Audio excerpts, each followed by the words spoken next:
নমস্কাৰ মই শেৱালীৰ খুবা the fragrance of night queen YouTube চেনেলটোলৈ আপোনালোক সকলোকে আকৌ এবাৰ স্বাগতম জনাইছো মোৰ আগৰ ভিডিঅ'টোত আপোনালোকে দিয়া মৰম আৰু উৎসাহৰ বাবে আপোনালোকক অশেষ ধন্যবাদ জনাইছো যদি আপোনালোক মোৰ চেনেলটোত নতুন তেন্তে হলে মোৰ আগৰ ভিডিঅ'টোৰ লিংকটো মোৰ ডেসক্ৰিপচন বক্সত দি দিছো যদি বিচাৰে চাব পাৰিব কোভিড পজিটিভ হৈ থকাৰ সময়ত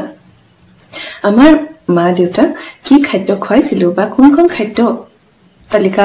ফলো কৰি আমি উপকৃত হৈছিল তাকে জনাও বুলি আহিলো আশা কৰো আপোনালোক অলপ হলেও উপকৃত হ'ব মই কোনো স্বাস্থ্য কেন্দ্ৰৰ লগত জড়িত ব্যক্তি নহয় যিখিনি খাদ্য খাই বা যিখন খাদ্য তালিকা ফলো কৰি আমি উপকৃত হৈছিল তাকেহে জনাও বুলি আহিলো তেন্তে হলে বলকচোন আজি ভিডিঅ'টো আৰম্ভ কৰো খাদ্যৰ ভিতৰত আমাৰ আগৰে পৰা এটা অভ্যাস আছে যে আমাৰ ৰাতিপুৱাটো সদায় আৰম্ভ হয় এগিলাস কুহুমীয়া গৰম পানীয়ে তো এতিয়াও আমাৰ ক্ষেত্ৰত ব্যতিক্ৰম হোৱা নাছিলে সেই কুহুমীয়া গৰম পানী গিলাস খোৱাৰ আধা ঘণ্টাৰ পাছত আমি খাইছিলো একাপ গ্ৰীণ টিটো ডাইৰেক্ট খাবলৈ অকমান অসুবিধা পাওঁ সেই কাৰণে তাৰ লগত অকমান মৌ মিলাই গ্ৰীণ টি খাইছিলো গ্ৰীণ টি খোৱাৰ আধা ঘণ্টা 45 মিনিটছ মানৰ পাছত আমি লাল চাহ লগত বিস্কুট কেক ভুজিয়া বা পানী পিঠা তেনেকুৱা ধৰণৰ কিবা এটা খাইছিলো লাল চাহ কাপ বনাওতে আমি সদায় অকণমান আদা আৰু 4-5টা জালুক থেতেলিয়াই দিছিলো আৰু লগতে 4-5 খিলামান তুলসী পাত দি দিছিলো তেনেকৈ খালে চাহ কাপ খাইও ভাল লাগে আৰু আমাৰ স্বাস্থ্যৰ কাৰণেও বহুত ভাল হয় এতিয়া আহো আমাৰ হেভি ব্ৰেকফাষ্টৰ ফালে কাৰণ তো আমাৰ তাৰ 1-2 ঘণ্টামানৰ পাছত আমি খাও আমাৰ হেভি ব্ৰেকফাষ্টটো তো হেভি ব্ৰেকফাষ্টত আমি সদায় খাও গাখীৰে বনোৱা ওটছত মই সদায় ড্ৰাই ফ্ৰুটছ নহলে ফ্ৰেছ ফ্ৰুটছ ব্যৱহাৰ কৰিছিলো ড্ৰাই ফ্ৰুটছৰ ভিতৰত ধৰক কাজু কিশমিশ এলমণ্ড এনেকুৱা জাতীয় দি বনাইছিলো নহলে ফ্ৰেছ ফ্ৰুটছ যেনে ধৰক কল আপেল থাকিলে হেয়া দি পেলাই বনাই খাইছিলো ওটছৰ লগত আমি সদায় খাইছিলো এটা বইল এগ আৰু গাজি মগু ওটছ খোৱাৰ 2 ঘণ্টা মানৰ পাছত আমি সদায় খাইছিলো ফ্ৰুটছ সিজনাল ফ্ৰুটছ যেটো পোৱা যায় হেতুৱে খাব পৰা যায় এতিয়া যেহেতু আমৰ বতৰ আমাৰ মাহঁতৰ অসুখ হোৱা 2 মাহ হৈ গল কিন্তু আম এতিয়া প্ৰচুৰ পৰিমাণে পোৱা যায় গতিকে আমি বেছিভাগ আমি খাইছিলো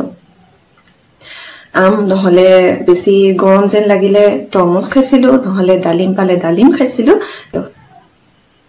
ফ্ৰুটছ খোৱাৰ আমাৰ 2 ঘণ্টা মানৰ পাছত আহিলে আমাৰ লাঞ্চ টাইম লাঞ্চত আমি যেহেতু আমি অসমীয়া মানুহ গতিকে মাছ মাংস কিবা এটা নহলে তো আমাৰ নহয় কাৰণ আমাৰ এসাজ নিৰামিষ ভাত খালে এনেকুৱা লাগে যেন আমি বহুত দিন নিৰামিষে খাই আছো গতিকে মাছ মাংস কিবা এটা তো লাগি কিন্তু এটো সময় যেহেতু ডাইজেষ্টিভ সিস্টেমটো অলপ উইক হৈ থাকে গতিকে আমি যিমান পাৰো মছলা জাতীয় খাদ্য এভয়েড কৰিছিলো আৰু মাছে খাইছিলো আৰু মাছৰো মছলাৰে নবনাই বেছিভাগ মই মাছৰ টেঙা জুলি বনাইছিলো বিভিন্ন ধৰণে টেঙা জুল বনাইছিলো আৰু মাংস যদি কেতিয়াবা খাও তেন্তে হলে বহুত কম মছলা দি পিয়াজ খৰককে দি বনাই খাইছিলো লাঞ্চৰ শেষত আমি সদায় দৈ খাইছিলো দৈটো যেহেতু এটা বহুত ভাল ইমিউন বুষ্টাৰ সেই কাৰণে সদায় আমি ম্যাক্সিমাম টাইমে দৈ খাবলৈ চেষ্টা কৰিছিলো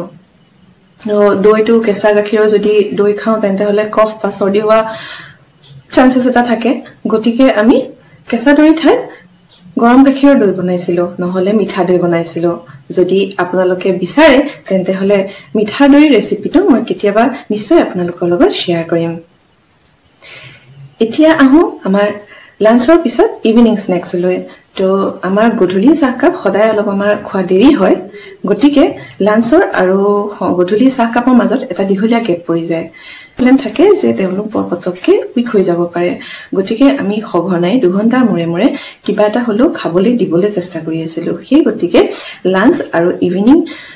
চাহ খোৱাৰ মাজৰ টাইমটো আমি ক্ষীৰ সেৱৈ নহলে হালৱা তেনেকুৱা জাতীয় কিবা এটা খাইছিলো বেছিকে নহয় অলপকে কিন্তু কমকে খাইছিলো যেহেতু কমকে ঘনাই খোৱাটোৱে আমাৰ আছিল মেইন ষ্ট্ৰেটেজি হেতুকে আমি ফলো কৰিবলৈ চেষ্টা কৰিছিলো এতিয়া হেয়া খোৱাৰ পাছত আহিল আমাৰ গধূলি চাহ কাপলৈ গধূলি চাহ কাপ আমি লাল চাহ আৰু লগত লাইটকে কিবা এটা খাইছিলো ৰাতিপুৱা যেনেকৈ বনাও বুলি কৈছিলো তেনেদৰেই বনাইছিলো এই আদা তেজপাত বা জালুক দি তেনেদৰে বনাইছিলো তেনেকে খালে অকমান লাল চাহটো ভাল লাগে আৰু স্বাস্থ্যৰ কাৰণে ভাল বুলি তো জানি সকলোৱে চাহৰ পিছত আহিলো আমি ডিনাৰৰ ফালে তো ডিনাৰত আমি সদায় ৰুটি খাইছিলো ৰুটিৰ লগত দাল সবজি নহলে পনীৰ আৰু কেতিয়াবা মাংস খাইছিলো দাল সবজিৰ লগত ৰুটি খাওঁতে কিছুমানৰ গেছৰ প্ৰবলেম হ'ব পাৰে কাৰণ এইটো সময় ডাইজেষ্টিভ সিস্টেমটো অলপ উইক হৈ থাকে আৰু আমাৰ মা দেউতাৰ অলপ গেছৰ প্ৰবলেম আগৰ পৰা আছিলে গতিকে ৰুটিৰ লগত মই 2 চামুচমান ভাত দিছিলো যাতে গেছৰ প্ৰবলেমটো নহওক আৰু খানাটো লাইট হৈ থাকক কিন্তু আমাৰ খাদ্য তালিকাখন ইয়াতে শেষ হৈ নাযায় ডিনাৰ কৰাৰ পাছত আৰু খোৱাৰ আগত আমি খাইছিলো এটা বিশেষভাৱে বনোৱা ইমিউন বুষ্টাৰ হয় যেটো ইমিউন বুষ্টাৰ আমি খাই সঁচাকে বহুত উপকৃত হৈছিল সেইটো হৈছে হালধি গাখীৰটো এটা বহুত ভাল ইমিউন বুষ্টাৰ হিচাপে পৰিগণিত সেইটো হয়তো সকলোৱে জানি কিন্তু হয়তো আপোনালোকে নাজানিব পাৰে যে খোৱাৰ আগত যদি হালধি গাখীৰ খাই হয় তেন্তে ৰাতি টোপনি বহুত ভাল হয় আৰু এটো খাই আমি সঁচাকে বহুত উপকৃত হৈছিল এইখিনি আছিল আমি ব্যৱহাৰ কৰা খাদ্য তালিকা আৰু এইখন খাদ্য তালিকা আমি সেই 14 দিনেই নহয় তাৰ পাছত আজিলৈকে ফলো কৰি থাকিবলৈ চেষ্টা কৰি আছো